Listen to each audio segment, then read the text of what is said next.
ஏன்னா தூய ஆவியானவர் பொழியப்படுகிறார். இயேசு கிறிஸ்து சொல்வார், நான் உங்களுக்கு ஒரு துணையாளரை அனுப்புவேன், இதுவரை நான் உங்களோடு இருப்பேன், பெற்றவர்களாய் விடமாட்டேன் அப்படின்னு சொல்றாரு இல்லையா? மேலே போவதற்கு துணையாளர் இன்றைக்கு சீடர்களை இறங்குகிறார். அந்த தூய ஆவியானவர் இறங்கிய பிற்பாடு தான் சீடர்கள் உத்வேகம் பெறுகிறார். இன்றைக்கு நமக்கும் இந்த நாள் மகிழ்ச்சியானால் நமக்கும் தூய ஆவியானவர் ஏற்கனவே புரியப்பட்டிருக்கிறார். எப்போ அப்படின்னா ஞானஸ்தானத்தில் நாம் பெறுகிற பொழுது, அந்த ஞானஸ்தான அருட்சானத்தை நாம் பெறுகிற பொழுது தூய ஆவியான நமக்குள்ளே இருக்குது.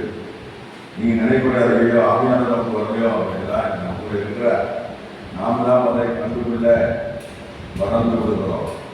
மற்ற சபையில் ஆவியானவர் இன்னைக்கு எனக்கு வந்தார் அப்படிங்கிற எப்போ ஞானஸ்தானத்தில் நான் பெறுகிற பொழுது ஜென்மபாவம் களையப்படுகிறது. அப்புறம் ஆவியானவர் நமக்குள்ளே இறங்குகிறார். அதனால நாம் திருச்சபையுடைய உறுப்பினர்கள் இயேசுடைய சகோதரராகிறோம், மாதாவுடைய தந்தையுடைய பிள்ளையாகிறோம். பாருங்க எவ்வளவு அதில் விஷயங்கள் இருக்குன்னு பாருங்க. இந்த தூயானவர் புதுசாக ஒன்றை நாம் பெற வேண்டியது. இந்த ஆவியானவர் நமக்குள்ளாக இருந்து இயக்குகிறார். அந்த இயக்கத்திற்கு நாம் ஒத்துழைக்கலாம் தான். இன்னைக்கு அதை நினைவு கொடுக்கிறோம். ஆவியானவர் அன்றைக்கு தொடக்க திருச்சபையில சீடர்களுக்கு புரியப்படுகிற பொழுது அவங்க பாசம் பேசுகிறார். அக்னி நாவு ஒவ்வொருவரும் அப்படி இறங்கு. எனவே அந்த அனுபவம் நமக்குள்ளாக அது இறங்கியிருக்கும். இப்போ நாம் அந்த அருட்சானத்தில் இருக்கிறோமோ அப்போ ஒவ்வொருக்கு மேலையும் உள்ளத்துக்குள்ளேயும் அந்த ஆவியானவரை கொண்டிருக்கிறார். நம்மளாம் சும்மா சாதாரண ஆட்கள் கிடையாது. அப்படிதானே? நம்ம சாதாரண ஆட்களா? எல்லாம் இல்லை. நம்முடைய இதயத்துக்குள்ளே ஆண்டவர் இருக்கிறார். மற்றவர்களை நம்ம எப்படி பார்க்கும்போது நாம் விசேஷமான பிள்ளைகள், தேர்ந்தெடுக்கப்பட்ட பிள்ளைகள். அதனால நாம் ரொம்ப பெருமைதானே. இப்போ சொல்லுவாங்க சிபிஎஸ் ஸ்கூலில் படிக்கிறோம் அப்படின்னா பெருவிதமாக நமக்கு நடந்துடும். நம்மளாம் சாதாரண அரசாங்க பள்ளியில் படிக்கிறோம். அந்த ஒரு கெத்து இருக்கும். அதான் நாம் ஒரு கெத்தில் நல்ல பிள்ளைங்கலாம். ஏன்னா தூயாக நமக்குள்ளே இருப்பாங்க. நான் சாதாரண ஒரு நபர்கள். நாம் ஆலயம் தூயாருடைய ஆலயம் நம்முடைய உள்ளம். அப்போ எவ்வளோ பெருமை நம்ம பண்ணிக்கலாம். இப்போ அன்னை மணியாக இருக்கிறோமே, எத்தனை பெண்கள் கனவு இருந்தாங்க, பெண்கள் கனவு இருந்தாங்க. ஏசப்பா என் வயிற்றில் பிறக்கணும், ஏசப்பா என் வயிற்றில் பிறக்கணும். ஒரு பிறப்புனா ஆசாமை பெண்கள் ஒரு பெண்ணுக்கும் நடக்கல. சாமானிய ஒரு பெண்ணிடத்தில் ஆண்டவர் பிறக்கிறார். எவ்வளவு பெரிய நிம்மதியா உலகத்தில் எவ்வளவு உயர்த்தப்பட்டிருக்கிறார் ஆண்டவர். பாருங்க, ஆண்டவர் நினைச்சா நம்ம எல்லாம் உயர்த்துவார். உயர்த்திருக்கிறார். உயர்த்துவார்னா என்ன? உயர்த்திருக்கிறார். அப்போ நம்ம மேன்மையானவர்கள். அந்த மேன்மையை நாம் இழந்திருக்கிறோம். என்னுடைய தூய ஆவியானவருடைய விழாவை சிறப்பிக்கிறோம். எனவே நம்முடைய குடும்பங்களிலே ஆவியானவர் நிச்சயமாக அகலப்பட்டிருக்கிறார். அது செயல்படும். அதுக்கேற்ற மாதிரி நாம் சிந்தனை செயல்பாடும். அதற்காக தெரிவிப்போம். பழைய பெருநோயை ஒப்புக் கொடுத்து குற்றம் தொழிலில் மனம் வருவோம். எல்லாம் நிறைவனிடமும்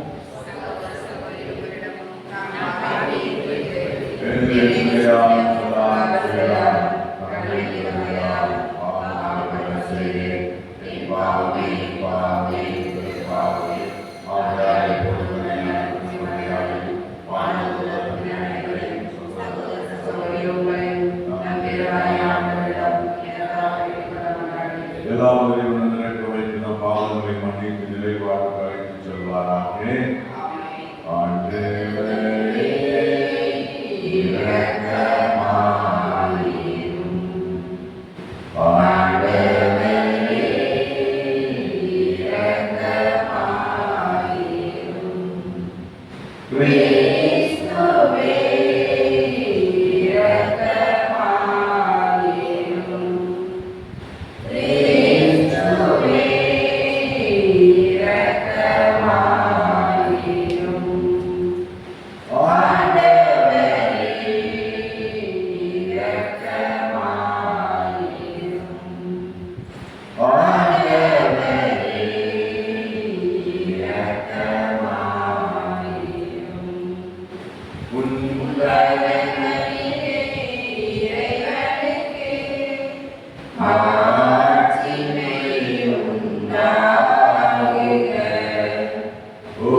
முதல் வாசகம்.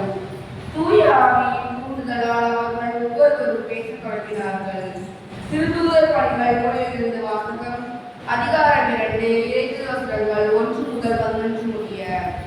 பெந்தெகோஸ்து என்னும் நாள் வந்தபோது சீடர்கள் எல்லோரும் ஒரே இடத்தில் கூடியிருந்தார்கள். திடீரென்று கொடுங்காற்று வீசுவது போன்று ஒரு இரைச்சல் வானத்திலிருந்து உண்டாகி அவர்கள் அமர்ந்திருந்த வீடு முழுவதும் ஒழித்தது. மேலும் நெருப்பு போன்ற பிளவுற்ற நாவுகள் ஒவ்வொருவர் மேலும் வந்து அமர்ந்ததை அவர்கள் கண்டார்கள். அவர்கள் அனைவரும் தூய ஆவியால் ஆட்கொள்ளப்பட்டனர். தூய தூய ஆவியின் தூண்டுதலால் அவர்கள் ஒவ்வொருவரும் வெவ்வேறான மொழிகளில் பேசத் தொடங்கினர். அப்பொழுது வானத்தின் கீழுள்ள அனைத்து நாடுகளிலிருந்தும் வந்திருந்த இறைப்பற்றுள்ள யூத மக்கள் எருசலேமில் தங்கியிருந்தார்கள். அந்த ஒலியை கேட்கக்கூடிய திரளான மக்கள் ஒவ்வொருவரும் தம் சொந்த மொழிகளில் அவர்கள் பேச கேட்டு குழப்பமடைந்தனர். எல்லோரும் அழைத்து போய், இதோ பேசுகின்றார், இவர் அனைவரும் கலிலேயர் அல்லவா? அவ்வாறு இருக்கும் நம்முடைய தாய்மொழிகளில் இவர்கள் பேசுவதை நாம் ஒவ்வொருவரும் கேட்பது எப்படி என வியந்தனர். பார்த்தரும் மேரியரும் இளைஞரும் மெசபதேமியும் யூதா கப்பதோக்கி போந்து ஆசியா ஆகிய நாடுகளில் வாழ்கின்றவர்களும் பிலிகியா பாம்பிலியா எகிப்து சிரேன் நகரையொட்டு லிபியா பகுதிகளில் வாழும் மக்களும் உரோமையில் வந்து தங்கியிருந்தார்கள். யூதம் கல்வியோரும் கிரேக்கரும் அரேபியரும் ஆகிய நாம் தம் மொழிகளில் கடவுள் மாபெரும் செயல்களை இவர்கள் பேசி கேட்கிறோம் என்றார். இது ஆண்டவர் வழங்கும் வாக்கு.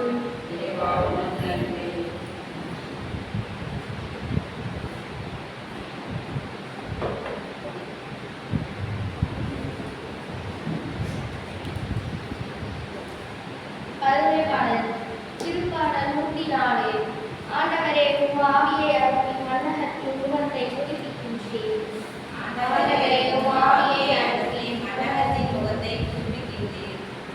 ஆண்டவரே, உம் ஆவியை அனுப்பி மன்னகத்தின் முகத்தை புதுப்பிக்கின்றீர்.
இரண்டாம் வாசகம். நாம் எல்லாரும் ஒரே ஆவியால் ஒரே உலகாயிருக்கும்படி திருமுழுக்கு பெற்றோம். திருத்துதர் பவுல் குழந்தையருக்கு எழுதிய முதல் திருமுகத்திலிருந்து வாசகம். அதிகாரம் 2, 3 முதல் 7, 12 முதல் 13. சகோதர சகோதரிகளே, தூய ஆவியால் ஆட்கொள்ளப்பட்டவரின்றி வேறு எவரும் இயேசுவை ஆண்டவர் என சொல்ல முடியாது. இதை நீங்கள் தெரிந்து கொள்ள வேண்டும். அருட்படைகள் பல வகை உண்டு, ஆனால் தூய ஆவியால் ஒருவரே. திருத்தொண்டர்களும் பல வகை உண்டு,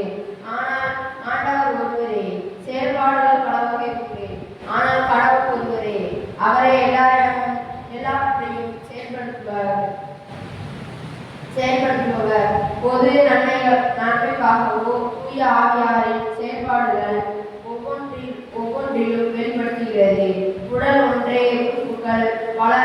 உடலின் உறுப்புகள் பலவாயினும் உடல் ஒன்றில் இருக்கும் போதே கிறிஸ்துவும் இருக்கிறார். ஏனெனில் யூதரானாலும் கிரேக்கரானாலும் அடிமைகளானாலும் உரிமை குடிமக்களானாலும் நாம் எல்லாரும் ஒரே தூய ஆவியால் ஒரே உடலாய் இருக்கும்படி திருவுழுக்கு பெற்றோம். அந்த ஒரே ஆவியை பானமாகவும் பெற்றோம். இது ஆண்டவர் அருள்வாக்கு.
அப்போது இயேசு அவர் வந்து அவர் நடுவில் நின்று உங்களுக்கு அமைதி வைக்காத என்று வாழ்த்தினார்.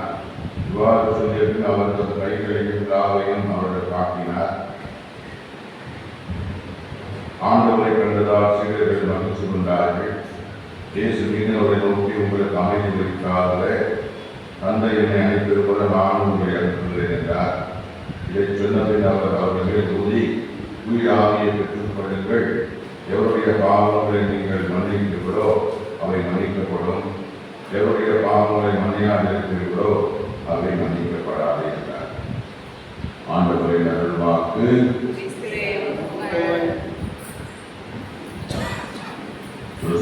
மாணவர்களே, உண்மையிலேயே இன்றைக்கு தான் பாஸ்கா காலம் முடிவடைகிறது. அப்படிதானே? பாஸ்கா காலம் இன்றைக்கு தான் முடிவடைகிறது.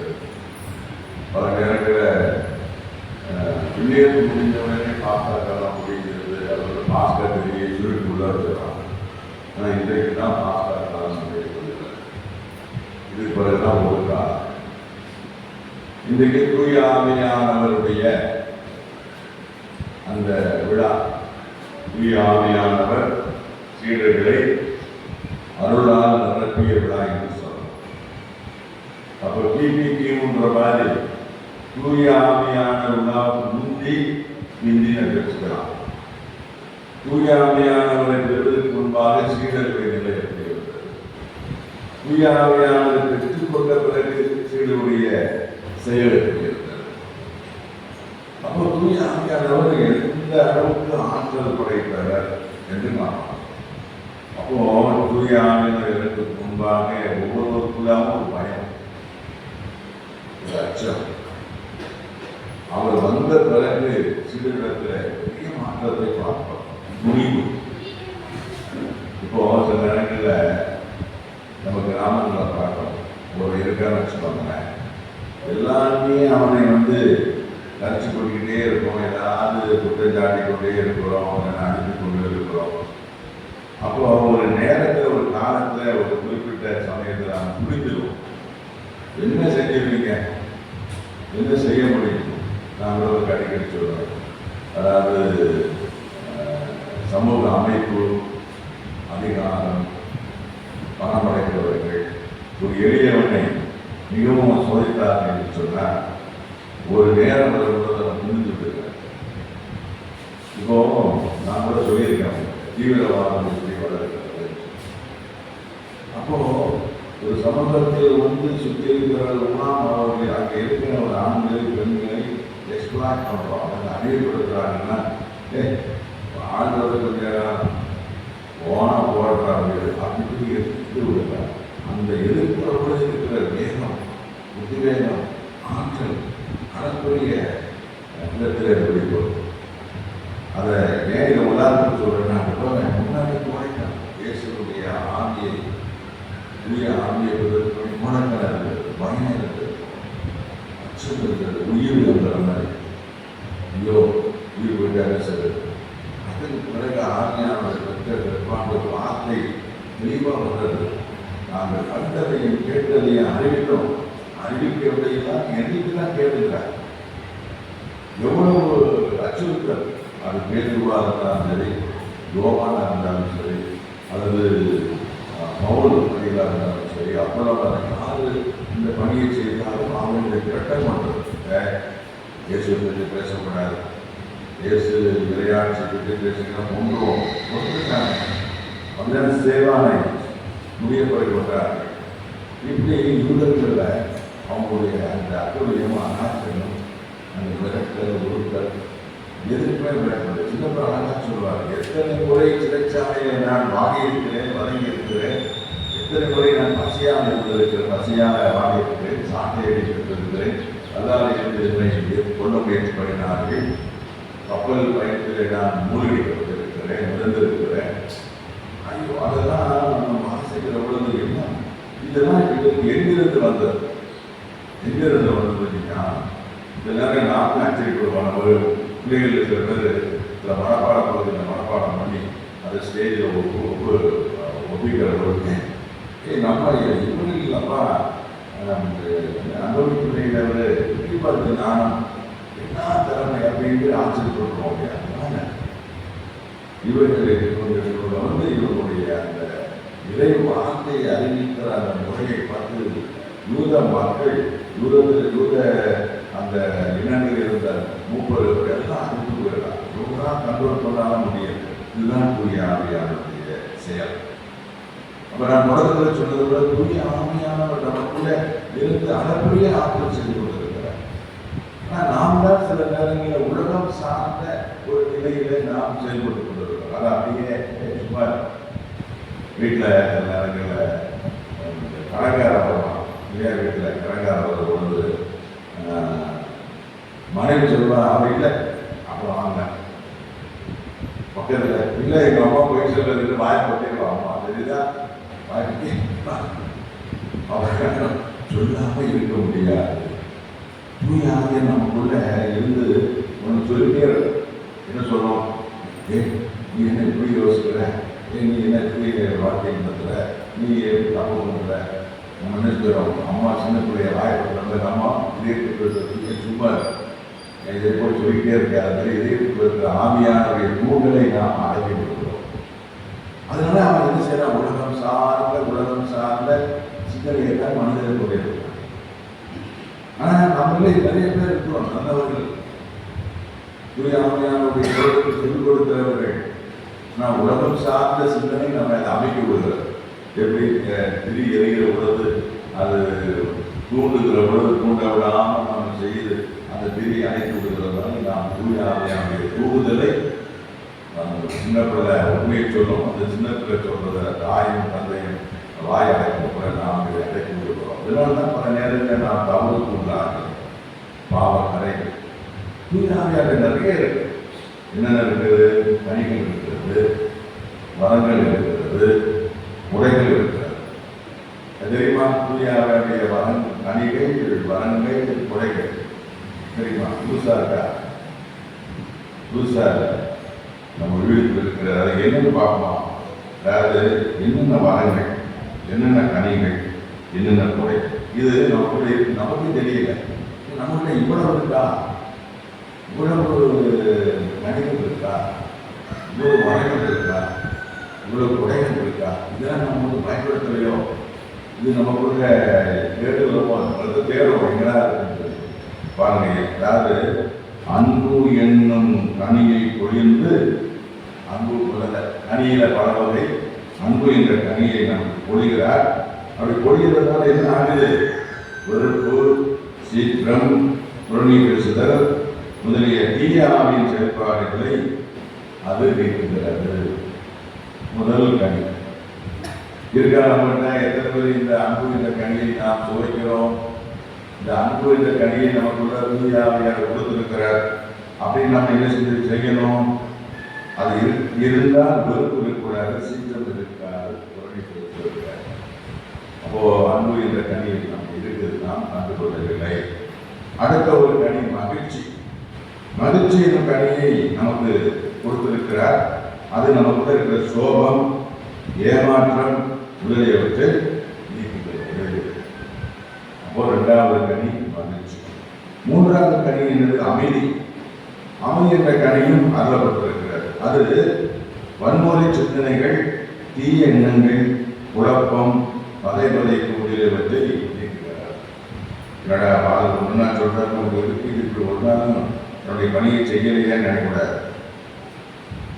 அடுத்தது வந்து பொறுமை என்ற கனி. பொறுமை என்ற கனி எனக்கு கொடுத்திருக்கிறார். அது வந்து அதீத கோபத்தை, பரபரப்பு, அவசரத்தனம் இவற்றையெல்லாம் அது என்ன செய்திருக்கிறார். அப்போ பரிவு என்ற கனியை கொடுத்திருக்கிறார். அது பொறாமை, பழிவாங்குதல், கண்ணும் காணாத தன்மை இவற்றையெல்லாம் கலைக்கிறது. நன்னயம் என்ற கனியை கொடுத்திருக்கிறார். அது சுயநலம், அகந்தை, ஆணவம், தீச்செயல், நாட்டங்கள் முதலியவற்றை அது கலைகிறது. நம்பிக்கை என்னும் கனியை கொடுத்திருக்கிறார். அது மனச்சோர்வு, விரக்தி, சந்தேகம் முதலியவற்றை என்ன செய்கிறது? நீக்குகிறது என்று சொல்றது. அப்போ கனிவு என்ற கனியை கொடுத்திருக்கிறார். குறை கண்டுபிடித்தல், அக்கறை முதலியவற்றை நீக்குகிறது. கண்ணடக்கம் என்னும் கனியை கொடுத்திருக்கிறார். அது குடிவெறி, கெட்ட நடத்தை, கலியாட்டம் போன்ற ஊழியத்தின் செயல்பாடுகளை அகற்றுகிறது. அப்போ இவ்வளவு கனிகள் தேடி பார்த்தீங்களா? யோசிச்சு பாருங்க. இந்த கனிகள் தான் உங்களுக்கு இருக்கு. தூய ஆவியானவர் கொடுத்திருக்கிறார். உறுதி பூசுதல் தூய ஆவியானவரை நான் பெற்றுக் கொள்கிறோம். அப்போ நான் சொன்னேன், இந்த இத்தனை கனிகள் அன்பு, மகிழ்ச்சி, அப்புறம் பரிவு, நன்னயம், நம்பிக்கை, இப்படி கனிவு, தன்னடக்கம் போன்ற கனிகளை கொடுத்திருக்கிறார். இதை நீங்க செயல்படுத்துகிறோமா வாழ்க்கையில அப்படின்னு நாம தான் யோசிக்கணும். அது இருக்கணும். சரி, அடுத்து வரங்கள். ஊர்ல வரங்கள் இருக்கு. வரங்கள் என்ன அப்படின்னா, அவர் சொல்றாரு, முதல் வரம் ஞானம். உங்களுடைய ஞானம் இருக்குது. நீங்க ஞானம் உள்ள பிள்ளைகள் தான்.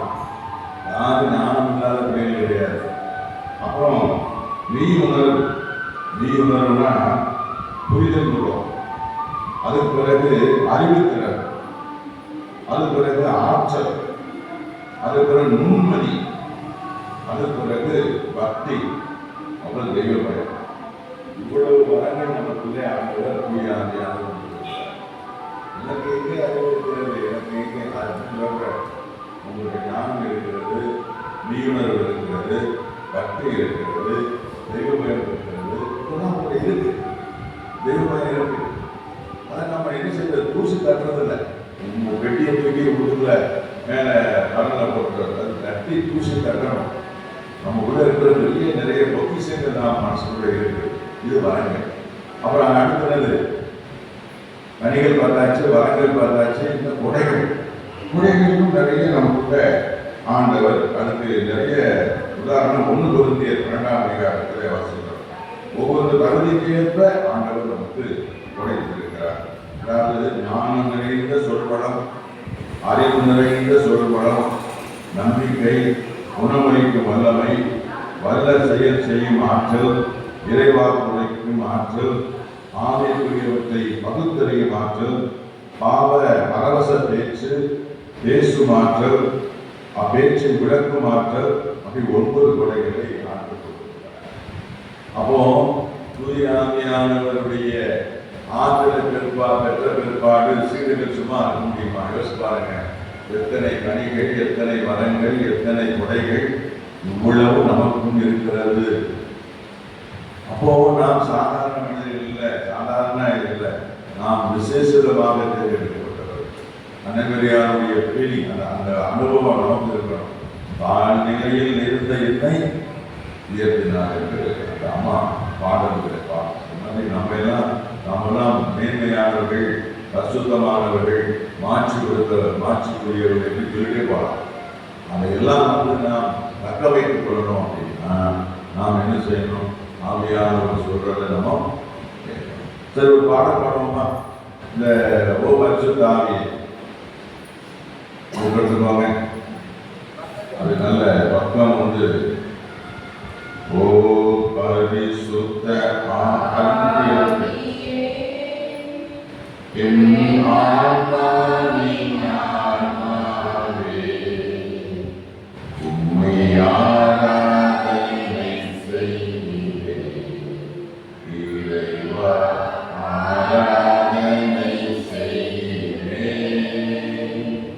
என்னை ஓடிடச் செய்து வழிகாட்டும் ஒரு வழியோட்டி என்னை தேற்றும். என் கடமை என்னவென்று காட்டும். அதை கருத்தாய் புரிந்திடத் தோன்றும். என்ன நேர்ந்தாலும் நன்றி துதிப்போரை பணிவேன் இறைவா. உந்தன் திருவுளப்படி என்னை நடத்தும். ஓ பரிசுத்த ஆவியே என் ஆன்மாவின் ஆன்மாவே உம்மை ஆராதனை செய்கிறேன். இறைவா ஆராதனை செய்கிறேன். அதாவது சில அந்த புனித வாழ்க்கையை தெரிவித்து சொல்லுவாங்க. கோயில் கோயிலுக்கு போய்க்கவங்க, நம்ம இதயம் ஒரு கோவில். அப்படியே மனசுல அந்த கொஞ்சம் வெளியே வந்து இந்த இதயத்தை நோக்கி ஒவ்வொரு நாளும் ஜெபித்தாலே அதுக்குள்ளே இருக்கு தெரியாது. அதை விட்டு கொண்டாலே அதுவே பெரிய ஒரு பாக்கியமானது. அப்போ இந்த அளவுக்கு இதயத்துக்குள்ளே ஆவியானவர் தங்கியிருக்கிறார், ஒரு ஆலயமாக இருக்கிறது. அதை சரியாக பேணுவது நமக்கு எழுது. நம்முடைய விசுவாச பிரமாணத்தை அறிவிப்போம்.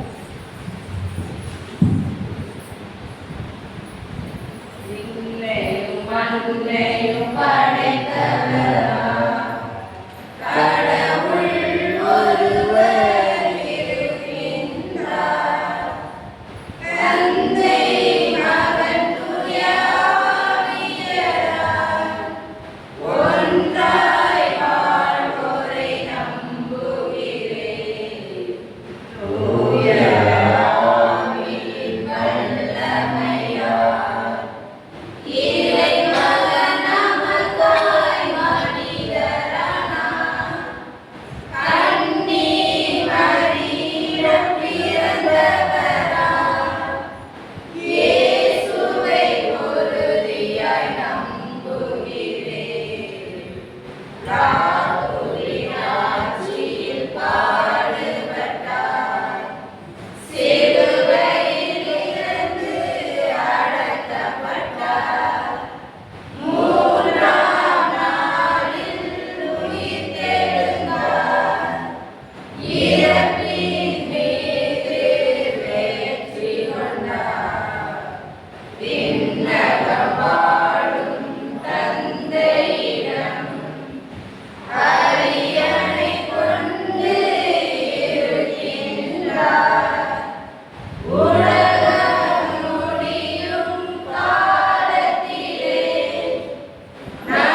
நமக்கு தேவையான வரங்களை வேண்டி மன்றாட்டுகளை ஆண்டவர் நோக்கி எடுப்போம்.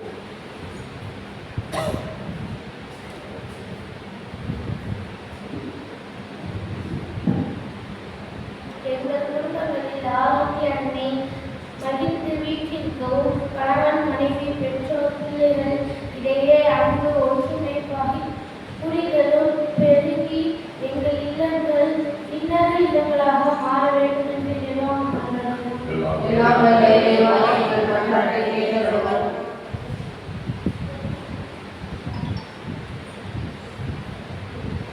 தங்களை மூடி நமக்கு தேவையான வரங்களை வேண்டுமோம். ஆண்டவருடைய உயாமையானுடைய நன்மைகள் நமக்கு கிடைக்க, வரங்கள் நமக்கு கிடைக்க, அவருடைய துணைகள் நமக்கு கிடைக்க, சீடர் கிடைத்த அனைத்து ஆசீர்வாதங்களையும் நாம் பெற்றுக்கொள்ள, நம் குடும்பங்களில் அந்த ஆவியாளர் தங்கியிருந்து நம்ம வழிநடத்த, நம்முடைய பலவீனங்களை நோக்க, நமக்கு தைரியத்தை கொடுக்க, நம்முடைய உழைப்பு நமக்கு தேவையான உழைக்கக்கூடிய சக்தியை கொடுக்க, நாம் நினைக்கிற அந்த எண்ணங்கள் நிறைவேற குழந்தை பாக்கியம், கல்வி, வேலைவாய்ப்பு, உடல்நலம், குழந்தைகளுடைய படிப்பு, பொருளாதார முன்னேற்றம், இப்படி ஒவ்வொன்றையும் இந்த நேரத்தில் ஆண்டவர்களை ஒப்புக்கொள்கிறோம். நிச்சயமாக அவர் அந்த மன்றாட்டுகளை ஏற்படுத்தார் நமக்கு நிறைவாக அந்த ஆசீர்வாதத்தை கொடுக்கிறார். ஆண்டவர் கிறிஸ்துவின் நாமத்தை நினைத்து மன்றாடுகிறோம். ஆமென்.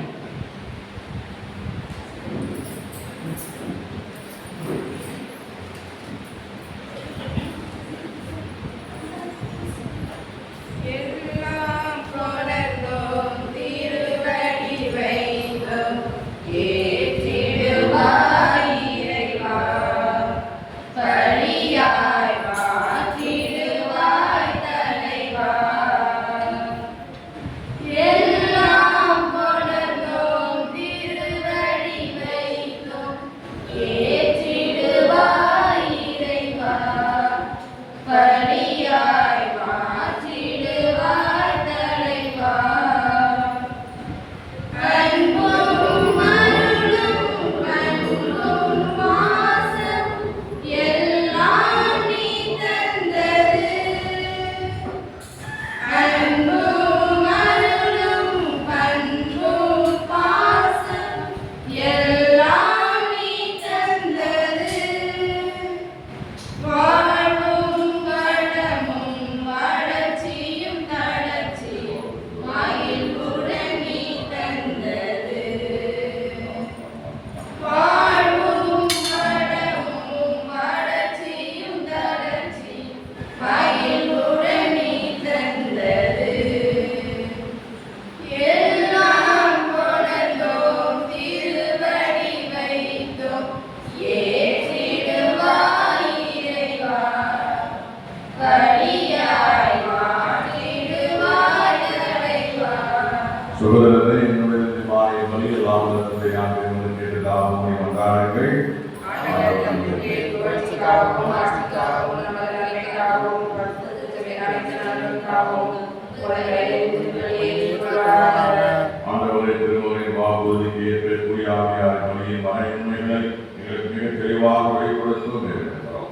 இவ்வாறே அவர்களை நிறைவுண்மை நோக்கி வழிநடத்துவார். எங்கள் ஆண்டவர் கிறிஸ்துவை யாத்திரை செஞ்சு கொண்டாடுகிறோம். ஆண்டவர் கொடுப்பாராக. வேலை எழுப்புங்கள். ஆண்டவருக்கு நன்றி கூறுவோம். நீதிமானதே. ஆண்டவரை உயர்வரான தந்தையே, என்று வாழும் எல்லாம் நல்ல இறைவா, என்னால இடத்தில் நாங்கள் உமக்கு நன்றி செலுத்துவது நீயாகவே தகுதியும் நீதியுமாக கடமையை மீட்புக்குரிய சேர்ப்பான். ஏனென்றால் நீ பாஸ்கா மறைபொருளை நிறைவுறச் செய்கிறேன். ஒரே திருமகனோடு உறவு கொள்வதால் உரிமை பேரான மக்களாக நீர் ஏற்றுக்கொண்டவர்களுக்கு இன்று தூய ஆவியாரை வழங்கி திரு அவை பிறந்த நாளிலேயே அதே ஆவியார் எல்லா மக்களுக்கும் இறை அறிவை ஊட்டினார்.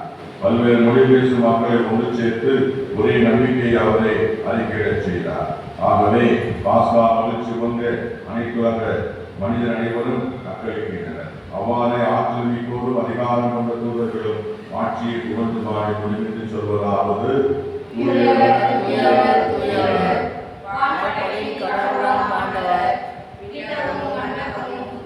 ஆட்சியால் நிறைந்துள்ளன. ஆண்டவர் பேரால் வருபவர் ஆசி பெற்றவர். நிலங்களிலே ஓசானா. ஆண்டவரை நீ மெய்யாகவே தூயவர் தூய்மையினத்திற்கு ஒன்று அவர்களுடைய ஆவியை குறித்து காணிக்கைகளை தூய்மைப்படுத்த வருகிறோம். இவ்வாறு இந்த ஆண்டவர் இயேசு கிறிஸ்துவை உடலும் ரத்தமுமாக எங்களுக்கு இவை மாறுவனவாக. அவர் பாடுபடலாம் என்று நம்மை கையளித்த போது அப்பத்தை எடுத்து நன்றி செலுத்தி அதை பெற்று சீடருக்கு அளித்து கூறுகிறார். அனைவரும் இதிலிருந்து பெற்று உண்ணுங்கள், ஏனெனில் உங்களுக்காக கையளிக்கப்படும் என் உடல்.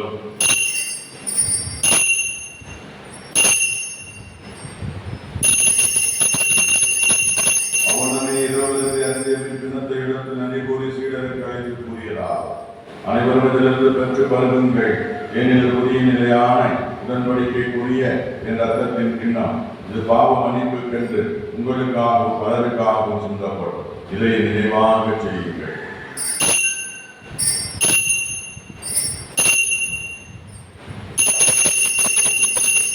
நம்பிக்கையின் மறைபொருள்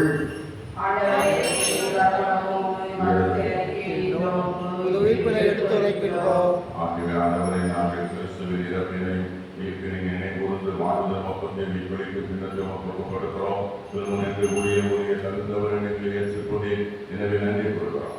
கிறிஸ்துவின் உடலை ரத்தத்தில் பங்கு கொள்கைகளை தூயாமையார் ஒன்று சேர்க்க வேண்டும் என்று மன்றாடுகிறோம்.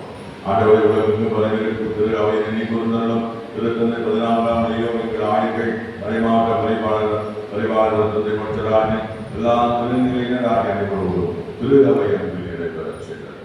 உயிர்த்தெழுந்த நோக்குடன் உயிர்த்துறையும் சகோதர சகோதரிகளையும் இறந்தோர் அனைவரையும் இரக்கத்தோடு நினைவு கூர்ந்து திருமுக வழிகள் ஏற்றுகிறோம். அனைவரையும் இரக்கமாய் கடவுளை கண்டித்தாய் அவரைய அவரை கணவரான யோசேப்பு உடைய திருத்தூதர்கள் இந்த உலகிலே மற்றொன்றவராயிருந்த புனிதராக அனைவரோடு நிலை வாழ்வில் பங்கு கொள்ளும் தகுதி பெற்று திருமண இயேசு கிறிஸ்து வழியாக உண்மை புகழ்ந்தேற்று வரவந்தார்கள்.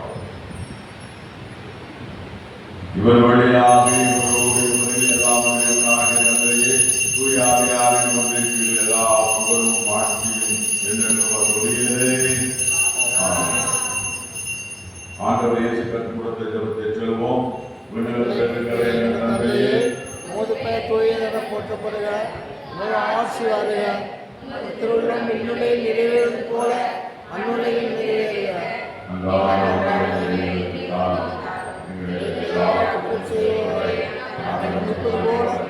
குற்றங்களை மன்னியும், எங்களை சோதனைக்கு உட்படுத்தாதையும் தீமையிலிருந்து விடுவித்தருளும். ஆண்டவரை தீவனென்றும் எங்களை விடுவித்து எங்களது வாழ்நாளிலே அமைதியை நிறைவுடன் நல்ல மன்றாடுகிறோம். இறக்கத்தில் தேவையான பாவத்திலிருந்து எப்போது விடுதலை பெற்று யாதொரு கலக்கம் இல்லை நலமாயிருப்போமாக. நாங்கள் எதிர்நோக்கி இருக்கும் தேர்தலுக்காகவும் மீட்பதாகிய இயேசு கிறிஸ்து வருகைக்காகவும் காத்திருக்கிறோம். ஆண்டவரே இயேசு கிறிஸ்துவே, அமைதியை உங்களுக்கு விட்டுச் செல்கிறேன், என் அமைதியை உங்களுக்கு அளிக்கின்றேன் என்று திருத்தூதர்களுக்கு மொழிகிறேன். எங்கள் பாவங்களை பாராம் திரு அவை நம்பிக்கையை கண்ணோக்கி உமது திருவத்திற்கு ஏற்ப அதற்கு அமைதியையும் ஒற்றுமையும் அளித்தருவீரா என்று வாழ்ந்து ஆட்சி செய்கிறவர் நீரே. ஆண்டவருடைய அமைதிக்குள்ளோடு என்றும் இருப்பதாக. ஒருவருக்கு ஒருவர் கிறிஸ்து அமைதியை பகிர்ந்து கொள்வோமா. அமைதி. உலகின் பாவங்களை போக்கும் செம்மறியே, எங்கள் மேல் இரக்கமாயிரும். உலகின் பாவங்களை போக்கும் இறைவனின் செம்மறியே, எங்கள் மேல் இரக்கமாயிரும். உலகின் பாவங்களை போக்கும் இறைவனின் செம்மறியே, பாவத்தை தந்தருளோம். இதோ இறைவனின் செம்மறி உலகின் பாவங்களை போக்குகின்றது. இந்த சபையின் விருதுக்கு அழைக்கப்பெற்ற அனைவரும் பேறு பெற்றோர். ஆண்டவரே, தேவனே, உள்ளத்தில் உள்ள தகுதித்தவன், ஆனால் உருவார்த்தை மட்டும் சொன்ன ஆன்மா நலமடையும். திருச்சுந்தர்